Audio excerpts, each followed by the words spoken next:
to get us started at this point in the season, you've appeared in 25 games. It's the third season in a row you've reached that mark. What types of things are you doing at this point in the season to keep your body in peak form and still able to perform at a high level?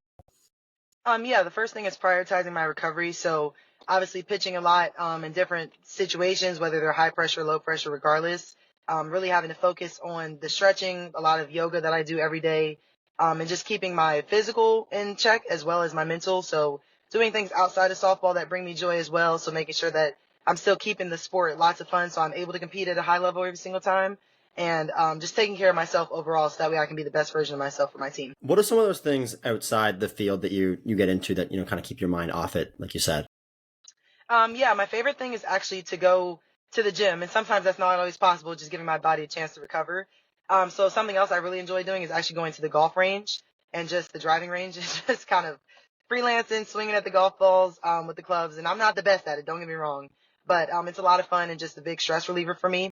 And then going to the mall is another favorite activity of mine. So just sometimes those stress-free type of retail therapies, just going and rocking around, whether it's by myself or with my sister or my dad or my mom, those type of things. And then the last thing that ultimately always takes the cake is going home. I live 20 minutes from my house, so being able to get a home cooked meal. I have a cat, so seeing her and just being my parents and my family's presence is always very stress relieving as well. You mentioned kind of being close, and you also mentioned another sport, so I'll take it that direction, right? Golf. Where do you play around Maryland? Do you go to the Maryland course? What's your go-to for golf? Yeah, I actually haven't been to the College Park complex yet, so that's my first goal. I actually went with a friend back in like our little childhood, whatever, and we would just go to the driving range and just, like I said, have fun. So it's something I discovered as I got older. I love going to Top Golf with friends and family. That's been a good go-to activity. So honestly, it just kind of fell into my lap as something that I am sort of good at, but again, it just becomes a really good stress reliever and something I find a lot of joy. I assume that's kind of the case for sports in general. You mentioned too so far. Growing up, was softball really the first sport you started playing? Were there others? And how old were you when you started playing softball? Yeah, no, I tried a couple different sports growing up. I did gymnastics for a little bit before I really grew into my height, so that became a little problematic. And then both of my parents actually played basketball, so ironically enough, I just did not get the genes and or the talent to be good at basketball. So they were not too pleased when I decided to put that down and pick up the softball. And the real reason is because three of my older cousins all played baseball. So growing up, they live in Texas, so we would go down there, watch their games, and try the little inflatable activity things. And so I used to throw into them, and the guys that worked at them were like, she needs to be playing softball. Like, she's really good at it, natural talent, that type of thing. So I started playing when I was 8 years old, and I always played up. So I was 8 playing on 10U, 9, 10 playing on 12U, that type of thing. And then I didn't start actually pitching, though, until about 10 and 11. And I started actually pitching, teaching myself how to pitch. So watching YouTube videos, seeing other pitchers going to games, things of that nature. And I didn't have my first true pitching coach until I was 11 going on 12. At what point in that process did you kind of realize that softball was really the sport for you, and that you wanted to continue maybe after you were 11 and 12 and continue into college and beyond? Yeah, no, I realized as soon as I started pitching that this was going to be where my passion lied. When I first started, I bounced all around the field. I've done everything except for catch at some point in my career. My height just never allowed it. So when I first got into the circle and really discovering the art of pitching, the talent it takes, the skills and all that, I knew that this was something that God called me to do, and I found a quick joy in it. So it was like I said, a lot of fun when I was younger. So ultimately, once I started, I never stopped. So I did commit to softball at a pretty young age, throughout elementary and middle school. And then, like I said, in high school, I was set on softball. So the dream kind of to play in college and to take it as far as my talents would allow probably came around, I would say, seventh grade, really, when I got my first Division I offer, which was obviously very early, and it's changed now for young ladies. But I got my first Division I offer when I was in seventh grade. So that's when I was like, okay, I have some talents here, and I think I can really take this to the next level. Seventh grade is ridiculously early. Do you remember what school that was from? Yes, the University of Missouri was the first offer. I mean, it's kind of crazy to imagine you're 6 years away or 5 years away from doing something, and you're already getting recruited. Do you just remember what it was like to be like, people want me to go to their college and I haven't even been to high school, I haven't even been to eighth grade? Like, you're at such a different point in your life. Do you remember just kind of understanding how crazy it was to get an offer at that age? Yeah, it was insane, and I'm glad they've changed the rules now for young girls coming up, because it was crazy. But yeah, I got the offer at a camp actually, which is like a top prospects camp, so it was an invite only type of thing. So I was surrounded by a lot of other very talented young women. And ultimately, it was just to be in that space, to see coaches, to get that feedback. I knew that I was in the right spot. And then it kind of just became that very instant, overwhelming feelings like, oh crap, I don't know what I want to do in my life, but I know that softball is going to be a part of it. So now I have to figure out what school I want to go to. Do I want to stay close? Do I want to, what major and all those things. So as you mentioned, it definitely was a very big challenge. But I found a lot of reward in it. It was a lot of fun to be able to travel to different schools with my family as growing up, being recruited by schools as far as Stanford, I think actually was the furthest, being California, and then Washington. And then obviously as close as University of Maryland, which is where I ended up. So it was definitely a very long and challenging and lots of ups and downs process, but I definitely, having my family support circle was what helped me get through it. And then ultimately making that decision to stay close to home is because I'm a hometown kid and I wanted to represent my state ultimately, because not too many great softball players come out of the state of Maryland. It's just kind of something that we have right now, and that's what I want to continue to work on, leaving my legacy here. Absolutely. And you mentioned the rules that have changed, and I'm sure that obviously makes it easier on players, but obviously makes it easier on coaches as well, because, they don't have to be looking at talents. They still look far and ahead, but not quite as far and ahead as they would have for you, but still pretty impressive. Do you remember kind of, you obviously got offers from many other schools, like you mentioned, and you want to stay close to Maryland. Do you remember when you decided to commit to Maryland and what that was like? Yep, I committed to the University of Maryland in February of what would that year be? 2016, I think. So my freshman year of high school. And I narrowed it down to, what was the last? NC State, Maryland, and I think, UVA, Virginia. Those are my last three. So again, kind of in the general geographic, not too far, but just far enough kind of with those other two. And I knew that, like I said, aside from my family being one of the reasons, the coach at the time was a really big impact as well. And then just kind of seeing the team evolve over the years was something that I found exciting. And then I decided that I wanted to go to a school where I could make an impact rather than going in and kind of building on it. I wanted to create it and then build on it. So I knew I had an opportunity to do that with Maryland, and I was grateful to be able to do that over the course of my career here. And again, like I said, it was a journey that was the foundation point of committing that early. So then throughout high school, I didn't have as much to worry about, but I still wanted to perform at high levels. So that way people understood that this is what I was being able to do with my talents and my passion. You mentioned some of the, coaching and getting recruited previously. I would imagine that happened a little bit, or maybe it didn't happen a little bit this past season with obviously new coach Lauren Karn coming in. Were there any thoughts you ever had of, possibly entering the transfer portal or leaving? And what was that kind of process like when you heard there was a new coach and, there was a decision? You'd obviously already graduated Maryland at that point. Yeah, so unfortunately, I've had that happen twice because the coach I committed to back in ninth grade, she was not here when I got here as a freshman. And so then it happened again, like you said, after I graduated my undergrad, then he was here still finishing my fifth year. So unfortunately, I've been through a lot of trials and tribulations with the coaching changes and everything. And yes, the answer to your question is I did think about putting myself in the transfer portal and seeing what else was out there. But ultimately, I have built a foundation here at the University of Maryland outside of my own playing. I've been blessed to be able to start my own pitching business, which is called Spin, Speed, and Snap. So I teach young girls not only the mechanics and the skill sets of pitching, but also instilling in them that confidence and that you can follow your dreams no matter where pitching takes you. I've started that business, and I also have my family business, which my dad started, which is called the MRHA Lions. And we're a travel ball organization, which has reached out to young girls who maybe never thought they could play travel ball and only thought rec was their only option. But we're an organization that focuses on giving them other options to show them the greater softball world outside of the state of Maryland. So ultimately, over COVID, which was really unfortunate, obviously, for the world, but I tell people it's the weirdest thing that actually changed my life in a way that I never would have imagined. So having those opportunities is really what kept me here, and being able to grow that foundation outside of my own playing. It showed me that my true purpose is to inspire these young girls that are coming up with the talent that they have as well. In terms of coaching softball pitching, you mentioned the program that you started to give back and teach pitching. What do you think the hardest thing for young girls who are trying to learn how to pitch in softball? What do you think the hardest thing to teach them is? Understanding how their body works and understanding that pitching is not just, oh, I throw the ball over the plate. It actually takes the skill and the mechanics for each, what your arm is doing, what your left arm, right arm, left leg, right leg. It's that connection piece. I think that's the hardest part, especially for younger pitchers, when they're taught at such a young age just to get it over the plate, or, you have to throw hard or do all these things. pitching has such a bad stigma where it's either like you throw hard, you're really good, or you spin the ball really good, and you can only be successful those two ways. That's not true.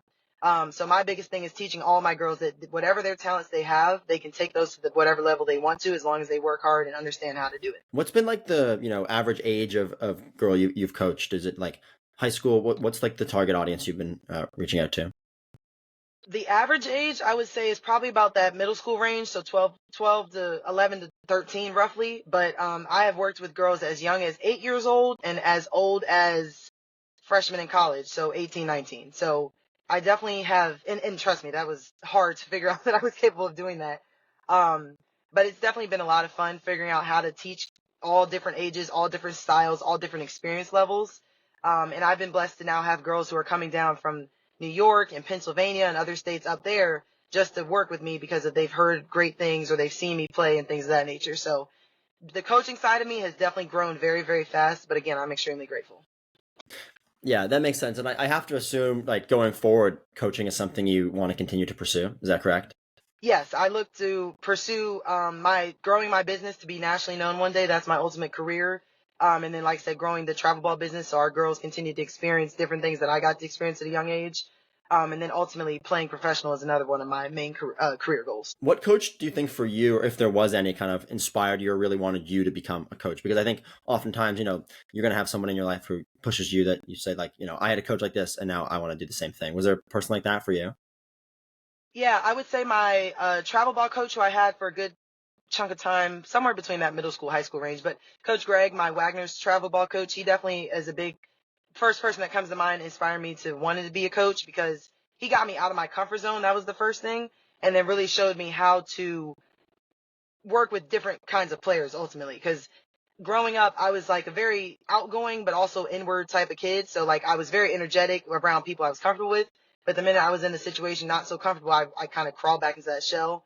But he taught me how pitching could get me out of that shell and then ultimately how I could use that to then help others as well. Because there were definitely times when I was younger, that 14, 15 range, where younger girls would come up and be like, hey, can you show me how to pitch or whatever, things like that. And again, I didn't think anything of it at the time. But he would tell me to go pursue those type of opportunities. So definitely he's the first coach that comes to mind. But I've had many coaches throughout my career that have definitely played a large role that I'm very grateful for as well. In terms of, you mentioned it a while back in the interview, but staying at Maryland with your family, having them be able to come support you at games, that's obviously something you were thinking about so many years before you committed to Maryland. But in your mind, kind of how has that played out? And are you thankful for the decision that they've been able to see you play? And has that been a meaningful thing for you? Yes. The short answer is yes, 1000%. Having my family in our home stands every single time I pitch is something that I can't trade in for the world. My mom and dad sit right behind the backstop in the black chairs area. My grandpa has his spot where he has his lawn chair that he pulls out and sits right on the third base line up in the bleachers. And when my grandma is able to make it, she'll sit back there as well. So, and it's been like that my entire career. My parents and my grandparents have put in all the work, the money, the time to get me to this spot. So having them be able to reap the benefits of what they put in, I get out there, I perform every single time for them as well. And even when they're able to travel to some of the states that we've gone to and different places and all that, like I said, I'm extremely, extremely grateful. Yes, they mean a lot to me. You said that was kind of the same thing throughout your entire softball career, like they would come to your game, like your travel games, and when you're in high school as well. Yep, we were rolling. The whole family. My sister would be the first one to tell you she probably loves and hates the amount of trips she's been on because of my softball career. But definitely, we have gone to a lot of different places. We've flown to California. We drove to Missouri one time, which is a very long drive. We've gone to Atlanta several times, and like I said, it's been the whole family. My mom, my dad, my sister, and then sometimes my grandpa would make the trip. But obviously, him and my grandma being older, it's just easier for them to come straight 20 minutes up from their house as well. So the fact that they're getting older and still able to see me play at this level has been extremely, extremely a blessing. In terms of traveling for softball, and I know you know this, but the 2028 Olympics obviously is going to have softball. Is that something you've considered? It is years away, but is that something you've kind of had in the back of your mind, trying to get to that point? Yes, my hope to go professionally this summer is definitely going to be the launching pad to getting to that ultimate goal. But yeah, I've had as soon as I found out the 2028 Olympics was going to host softball again, I knew that that was my ultimate end goal as far as that, if my career could reach a level, that's where I want to end at. So I'm extremely grateful that that's going to be there. And obviously it's also in LA. So it's again, a little closer for my family to travel to, hopefully. But yeah, from here on out, once I finish my collegiate career, I'm putting all the work in that I can possibly do to get to that point. Ultimately, yes. So what's the plan? You mentioned it, the collegiate career is unfortunately ending for you soon. So what's the kind of plan in professional, like what are your plans this summer going forward specifically? Yeah, it's quite a few different avenues. I'm not entirely sure where I'm going to end up, but I'm definitely excited to get to travel more for softball. And I think the thing I'm most excited for is just to meet new people and to really see what this professional world holds, meeting a lot of different talented women who have been doing this for a lot longer. So I kind of fall back to being a little bit of a rookie and a beginner in this world. And that's something I'm excited for. It's going to be a change and it's going to be challenging, but I'm up for it. And I think that all the adversity I've went through up until this point in my journey is going to allow me to get through some more of that adversity. And then ultimately, like I said, will look to play for any, team that welcomes me and give it my all. So that way, like I said, I can get on the right track to hopefully represent the USA team in 2020. You mentioned it. It has been a pretty long time since you were a rookie. You're, I guess, a freshman in college terms. Just to kind of think about recent accomplishments. Back when you were a freshman, do you think 600 strikeouts? Obviously, you reached that pretty recently. Was something you'd ever get to in your career at Maryland? Not when I was a freshman, no. Those were definitely some of the numbers I've put up to this year, even last year, some of my best numbers wise. I would never have imagined. I knew I was capable and I knew that I could do it if I really, pushed myself. But now that we're here and I definitely have had an opportunity to reminisce on some of my previous years, I'm, like I said, I'm just extremely grateful for the work I've put in, being surrounded by the team I've had, the coaches that I have had. Unfortunately, even with the changes or not, I still have had a lot of learning experiences. And so definitely being able to look back at all these memories now, knowing that it is coming to an end, again, is just stuff that I'm grateful for and that I have to hold on to. Because I've loved my time here at Maryland. It's been a lot of ups and a lot of downs, but ultimately it's made me a stronger person. It showed me a different life that I did not know I was able to live. And it's allowed me to truly find myself. And that's the first thing is that, if you're allowed to, able to take sports and just find who you are within them, but also outside of them, and that's truly you're living your best life. So I'm extremely grateful for my career that I've had here. I'm looking to leave my legacy by ending this year on the best note possible. Well, that would absolutely make sense. You mentioned again kind of the coaching changes. Do you remember where, like, when you found out that Coach Montgomery was leaving, and then also when you found out like that Coach Carter would be the next coach? And did you know Yeah. anything about her when you heard she was coming? No, I did not know anything about her when she was announced as the new head coach. And I was actually coaching a tournament for my 16U travel team out in Richmond, Virginia when I found out the bad news about Coach Montgomery. So, yeah, bad timing to say the least. But I was, again, knowing that Coach Montgomery instilled a lot of great things in me, and he ultimately made me a much stronger player and person.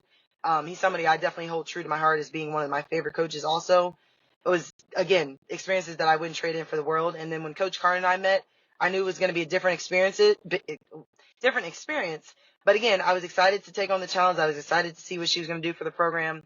And she and I have communicated great over this entire year, figuring out what we can do for each other, how she can make me better, how I can enhance, what I was already working with. And then ultimately us getting this, our number one goal is, again, get to the Big Ten tournament and then see how far we can take it. So definitely have been grateful to get to know her as a coach as well as a person. And I appreciate everything she's done for me this year as well. Right on. And then just last question.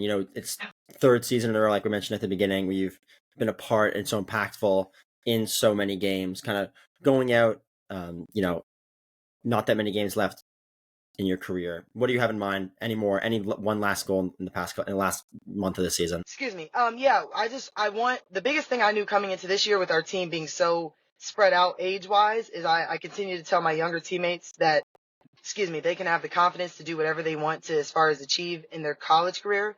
To definitely not take that time for granted, but to absolutely just give it your all every single chance you get. So that's the first thing is I wanted to leave my impact on my younger teammates, especially the freshmen as well as the sophomores, because they're still new to all this and they don't realize that it goes by as quickly as it does. So that was the first thing. That's still the goal that I have is to leave them in a great spot as freshmen, better than how I was found as a freshman. And then my second goal is for us to continue to realize the talent that we have to play together and to just truly leave it all on the field every single chance we get. We have 7 more games in the regular season. And like I said, we look to pursue a run in the Big Ten tournament. So every single time we get, we have this weekend at home, which is awesome. The hometown crowd is always an advantage. It's just to give it our all, to go out there with your passion, your fire, trust each other, trust yourself, and then, like I said, just absolutely go balls to the wall because my career is coming to an end. Theirs is still growing. But again, my number one goal when I was coming into this year was to leave this place in a better spot than I found. Right on. Well, it seems like we'll probably be doing more than impacting just the teammates as as you go along in your playing and coaching career as well. So, Courtney, thank you so much for joining us. Thank you. I appreciate it.